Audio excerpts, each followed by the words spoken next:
Welcome back to Traveling Dice. This is Jason. I have a battle report of my second match in Scenario 2 of my Warhammer Group's Path to Glory campaign. Esmund the Foul and the Nurgle warband continue here going into Scenario 2, Match 2. My warband is as such. I have a Chaos Sorcerer, a Plague Bearer. I have my champion, Esmund the Foul. He is wearing Chaos Armor. He is mounted on a Barded Chaos Steed. He has a shield and a great weapon, so the shield's only going to come into play for any ranged attacks I might face. I have the Chaos Troll, I have a Chaos Warrior with great weapon, and I have a Chaos Chosen with Flail. Esmund the Foul has already earned several advancements already in the campaign, including a 5-up ward as he's started his path towards demonhood. He's earned the Bestial Visage, allowing him to cause fear, +1 attack, +1 toughness, and from one of his injuries, he has gained Frenzy from his madness. I am up against Sir Osis of the Liver and his Khorne warband. His warband includes a Minotaur with great weapon, a Chaos Ogre with additional hand weapon, 6 Marauders armed with additional hand weapon. He has 2 Chaos Warriors, I believe they have hand weapon and shield, and a Chosen, I also believe, with a hand weapon and shield. In addition to that, he has a single Chaos Warhound. Now, his champion, Sir Osis, is armed with a shield, hand weapon, and throwing axe. He's already received several advancements, including the Blessing of Khorne, which will allow him to automatically dispel 1 spell. He has Killing Blow. He's also gained +1 weapon skill and +1 attack. In this particular scenario, one of us will be randomly chosen to defend a circle in the center of the battlefield. That person has to deploy their entire warband first. Then the attacker is able to choose a side. They deploy their warband, and the attacker automatically goes first. I really feel like this scenario would benefit from a few tweaks. I think the defender should go first, or I think the circle should be placed on one side and the opponent coming from the opposite side. But as is, the attacker is going to have a great opportunity to first turn charge. We roll off, and unfortunately, I'm chosen as the defender, which is just, it's a tough pill to swallow. I was the attacker in the last game, so I guess I was due. But I really struggled setting up my warband. It's hard to set up not knowing where your opponent's going to be. And I make a few errors here. The biggest error that I make is deploying my Chaos Sorcerer in with my Troll. So I had a few thoughts when I was doing this. And one thought was, there's a risk that my general's just going to go off charging stuff and leave the circle, even though I don't want him to, because he's frenzied. So I thought that, in that event, if the sorcerer's in there with the troll, that this would allow me to use the sorcerer's leadership check even if my general was more than 12 inches away from the troll. In retrospect, not a great plan on my part. Because the troll is immune to psychology, the Chaos Sorcerer is not going to be able to flee from a charge. And because of the location in which I placed him, he's going to be charged on the first turn. Yeah, not great.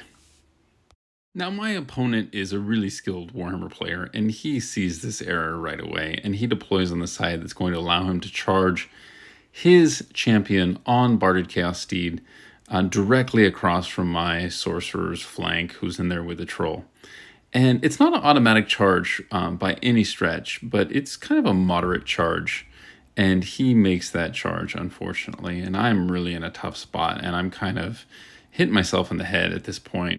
My opponent keeps the Marauders just taunting my champion and forcing me to take a frenzy test in my turn, or else trying to make a charge that would require me to roll double 6s. So he's holding pat there on his right flank.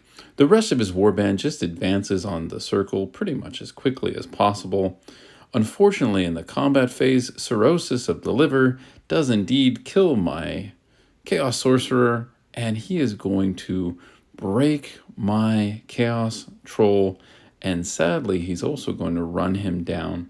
So I'm already down 2 of my 6 warband members just in the first turn, and to make matters even worse, my Chaos Warrior with great weapon fails his panic test and goes running off. And then indeed, Esmund the Foul fails his frenzy check and goes storming off out of the circle.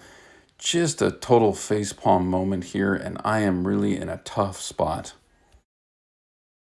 On my turn, I feel like I have to take action and try to make something happen here. I have my chosen charge the Chaos Ogre, and I have my Plague Bearer charge my opponent's chosen. Now, these actually aren't great matchups for me, but I just felt like I was up against it, and it seemed like it was better to take action, even if that action was less than ideal, than to just let my opponent decide every single matchup. So I go in there, and unfortunately, my Chaos Warrior with Great Weapon fails to rally. My chosen is beaten in combat by his ogre. He goes down. The Plague Bearer also decides that he's going to take a dirt nap, and now I'm really in a pickle here. If my champion fails his frenzy check on my next turn, I'm going to continue to run away from the circle, and I'm going to automatically lose. On my turn, my Chaos Warrior with Great Weapon continues to fail to rally, and he is dangerously close to the table edge. Fortunately, I pass my Frenzy test, and I'm able to position Esmund the Foul near my opponent's champion. So my opponent's champion won't be able to charge him, and we'll see what my opponent does. So my opponent decides to charge me with his Minotaur. And this guy does pose a threat to me for sure. He is strength 7 with his great weapon. He has 3 attacks. So he will need 4s to hit me, but whatever hits he gets, he'll be scoring wounds on a 2+, and then that's going to negate most of my armor. I'm only going to have a 6-up armor save, a 5-up ward save. So it's a little on edge here as the Minotaur is coming in. But he doesn't have anything for defense, so I should be able to get some wounds through on him. So hopefully my ward saves hold up. The Marauders go ahead and get in position to do something just in case that Chaos Warrior with Great Weapon decides that he actually wants to rally and participate in the battle. And that's exactly what he decides to do. My guy rallies just in the nick of time here, and he reforms to face off against those Marauders. I'm kind of intrigued by this matchup. It's a little dicey, so we'll see what my opponent decides to do in his turn.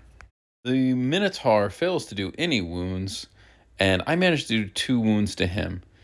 It would have been really nice just to outright kill that guy, but that was kind of asking a lot.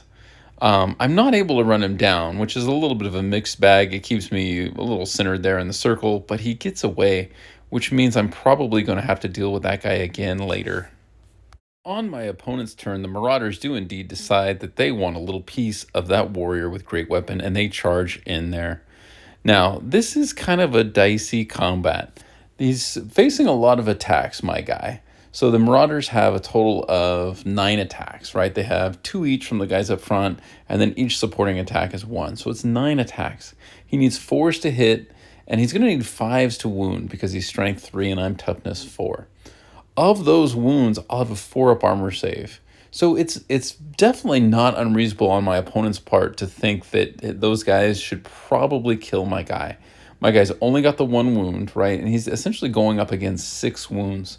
So my opponent only has to really be successful 1 time. I take a couple wounds and I make both armor saves. Just 4-ups, nail them both, and I manage to kill 1 guy. It's a tie, so we're going to see where this prolonged combat goes. On my turn, fortunately, I pass my frenzy check. Failing that check essentially loses me the game because I'm likely to overrun out of the circle and, maybe just keep on going. The combat between the warrior with Great Weapon and the Marauders is just a slapfest this round. No wounds are done by either side, so that's going to just continue. So my opponent places his Chaos Warhound right in front of my guy, and this is a really smart move on his part. If I fail my frenzy check, I have to charge. But even if I pass that check, I really have to consider charging him there. I'm not going to get many opportunities that are better. It's an opportunity to get rid of that guy. I just have to hope my overrun doesn't put me into his other troops, which again puts me in a position where I'm going to lose the game, which is why my opponent's doing this. But I'm going to have to go ahead and take that gamble that I'm not going to overrun far enough to hit his troops. As we go over to the combat again with the Chaos Warrior and the Marauders, again, just beating the odds. The Chaos Warrior makes another armor save. He's 3 for 3, but he fails to do any more damage to the Marauders. On my turn, I do decide to go ahead and charge that Warhound in the flank just hoping that I can have a short overrun and not hit my opponent's other troops. And this is just embarrassing at this point. No wounds delivered on either side again in this combat. And, this is embarrassing on both sides. My guy should be killing one of these guys per round, right? I have 2 attacks, I'm hitting on 3s, and I'm wounding on 2s. He has no save. So the fact that I'm just failing at this opportunity that my opponent is giving me to just grind that unit down is really frustrating. And I do catch a break. I kill that Warhound and I overrun as I must because of the frenzy rule. And I come within about a ½ inch of my opponent's troops, but I do not have to charge them. So finally catch a bit of a break. My opponent backs up those 2 troops that are right in front of my champion and just surrounds me with all of his guys. And then we go over to the combat with the warrior with great weapon against the marauders, and finally my guy is now firing on all pistons. He kills 2 of those guys and doesn't take a wound. Every time I manage to kill one of those guys, I'm reducing my opponent's attacks in this combat. And the combat, I think, initially favors my opponent, but with every wound he takes, I'm gradually turning that dial on the odds in my favor. In this particular round, when I kill 2 guys, I'm beating him by 2. He's leadership 7, so he needs to make a leadership test of 5 or lower in order not to break, and he makes that test. On my round, I positioned Esmund the Foul right in front of a rock. So this is going to prevent me from charging due to frenzy. What it does do, though, is gives my flanks and rear to my opponent's warband. So, it was a move that I felt like, at least I don't have to worry about frenzy anymore, and hopefully I can just get lucky in combat here. In the combat against the marauders, I managed to get a wound through, and my guy takes no damage. So I have won this combat again. My opponent is breaking on a 6. He's taking a leadership test on a 6, and he managed to pass it again. Just brutal. My opponent positions his Minotaur so that he can also be in a good position for charging. My guy is just completely surrounded in the circle, and the marauders finish off my warrior. Having won a combat, the marauders are able to reform and face the circle, getting ready to lend some assistance up there. Now, I want to pause and just say that my opponent should really be commended for great sportsmanship. My opponent has a ranged weapon, and although it hasn't done any damage up to this point, and in fact, it doesn't do any damage during the course of the whole battle, my opponent's champion has a throwing axe. It's short range, but it is, it's strength 5.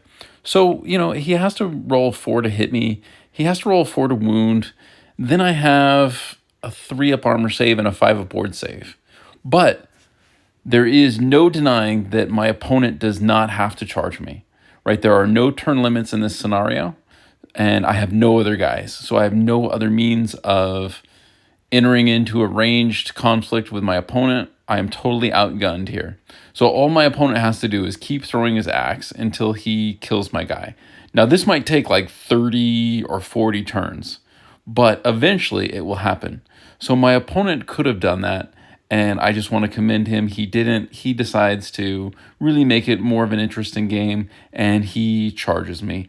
This is the only way I can win, is if he does this, and he does it anyways, and it made it a much more enjoyable battle. Hope is still intact here, as Esmund the Foul doesn't take any damage from all of these attacks, which is actually really kind of astonishing. He puts the last wound off on that Minotaur, finishing that work he started earlier, and he kills one of the Chaos Warriors. Even with this lopsided carnage here, I'm still losing this combat, right? I've been charged in the flank and the rear, plus the charge, so that's 4 points of combat res. So I'm down by 2, and I need a 6 or lower to stay. And unfortunately, Esmund the Foul just didn't have a 6 in him. He breaks, he gets run down, he gets killed.